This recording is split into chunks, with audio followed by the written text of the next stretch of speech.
Start. Good morning, everyone. Today is Intellectual Disability Day at Zydus Hospital. Camp of Intellectual Disability Day, organized by Dr. Manu Parmar sir, Head of Department of Psychiatry. Intellectual disability is previously called as mental retardation, but due to stigma and social unacceptable term, the term is changed. Now, according to DSM-5, the new term is intellectual disability. Intellectual disability is a neurodevelopmental disorder where the child has low intellectual functioning, impaired adaptable behavior, and these problems are starting before 18 years. Deficit in intellectual functioning means deficit in reasoning, problem solving, planning, abstract thinking, and academic and learning. Deficit in adaptive functioning, it covers conceptual, social, and practical. In conceptual, language, reading, writing, math, and reasoning. In social, communication, empathy, interpersonal skills, and in practical, self-care, money use, and daily routine. Epidemiology of intellectual disability. Prevalence is 1 to 3% of population. 85% cases are mild and more common in males. Many cases are no identifiable causes. Classification of intellectual disability. Profound, severe, moderate, mild, and borderline. Profound and severe are just like animals and they do defecation and urination in clothes. Moderate and mild are trainable and they can learn skills like મીણબત્તી બનાવવી, પાથરણા બનાવવા અને અગરબત્તી બનાવવી. Profound has IQ of 20 and 100% of intellectual disability. Severe has IQ of 21 to 34% and 90% of intellectual disability. Moderate has 35 to 49 IQ and 75% of intellectual disability. Mild has 50 to 69 IQ and 50% of intellectual disability. And borderline has 70 to 89% of IQ and 25% of intellectual disability. Normal IQ is 90 to 110 and genius has IQ above the 140. Now, causes of intellectual disability. It is mainly divided into three categories: prenatal, perinatal, and postnatal causes. Perinatal causes means before birth. It is divided into two: genetic and maternal factors. In genetic factors, Down syndrome, Fragile X syndrome, phenylketonuria, and Prader-Willi syndrome. In maternal factors, alcohol and other addiction. Alcohol can cause fetal alcohol syndrome, hypothyroidism, malnutrition, torch infection, which includes toxoplasma, rubella, cytomegalovirus, and herpes simplex virus infection. Mother's age more than 35 years and lack of perinatal education, parental education, X-ray radiation during pregnancy, eclampsia, and malnutrition. In perinatal causes means during birth, birth asphyxia, prematurity, neonatal jaundice, and trauma. In postnatal causes means after birth, meningitis, encephalitis, severe malnutrition, and lead poisoning, head injury, and environmental deprivation. Now further will be explained by my colleague. Good morning everyone. My name is Dr. Kaushalya. I am explaining clinical features of intellectual disability. First, intellectual impairment. Low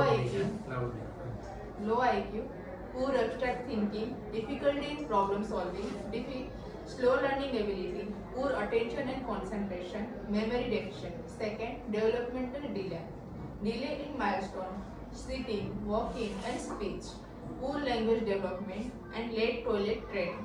Third, adaptive behavior, further divided into three groups: conceptual domain, difficulty in reading, writing, poor math skills, poor reasoning and planning. Second, social domain, poor communication, difficulty in understanding social cues, limited interpersonal skills, easily influenced by others. Third, practical domain, poor self-care like eating, dressing, and hygiene, difficulty in handling money, time, and daily tasks, reduced independence.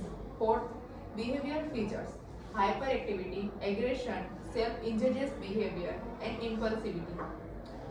Associated neurological and physical features, seizure, hypotonia, micro or macrocephaly, motor coordination problems, hearing or visual defects, 6. Associated psychiatric features, anxiety, depression, autism spectrum disorder, and sleep problem. Complication of intellectual disability. First, medical complication are epilepsy, hearing or visual impairment, recurrent infection, feeding difficulty, malnutrition or obesity. Second, orthopedic complication, scoliosis, motor disability. Third, endocrine complication, hypothyroidism, early or delayed puberty. Fourth, social, psychological or behavior complication, depression, anxiety, autism traits, self-harm, and poor impulse control. Fifth, social complication, poor academic performance, difficulty in maintaining interpersonal relationship, limited work opportunities, poor interaction society. Six, safety issue, increased risk of abuse and neglect, increased poor judgment leading to accidents. 7. Family or parent burden, emotional stress, financial burden, and need to lifelong support. Long-term complication, dependency in adulthood, limited vocational skill. Further topic is explained by my colleague. Start. Good morning everyone, myself Biren Patel and I am going to talk about diagnosis of intellectual disabilities. For diagnostic purposes, we do IQ testing. In IQ testing, we commonly use Wechsler Intelligence Scale for children and adults, Stanford Binet test. If the IQ is below 70, it is suspicious, but DSM-5 says severity is based on adaptive functioning, not IQ. Adaptive behavioral assessment. Vineyard Adaptive Behavioral Scale, AAMD Adaptive Behavioral Scale. Investigations to find cause, thyroid function test, karyotyping, metabolic screening, MRI of brain. Management of intellectual disability. Early intervention 0 to 6 years is the golden period. Simulating environment, developmental therapy, behavioral therapies, applied behavioral analysis, behavioral modification, social skills training. Speech therapy for improving communication, occupational therapy for developing motor skills and daily activities, special education, individualized education plans, slow-paced teaching methods, medical treatment, treat the seizures and treat psychiatric disorders like ADHD and depression, family counseling, help parents understand the condition and teach home-based training, support groups, prognosis, better for mild intellectual disabilities, can marry, can work simple jobs, can live independently with minimal support, moderate in ID, can work under supervision, some independence is possible in severe and profound intellectual disability, requires supervision and total care lifelong. Government gives pension to such patients, medical benefits, educational benefits, rehabilitation centers, and training for daycare workers.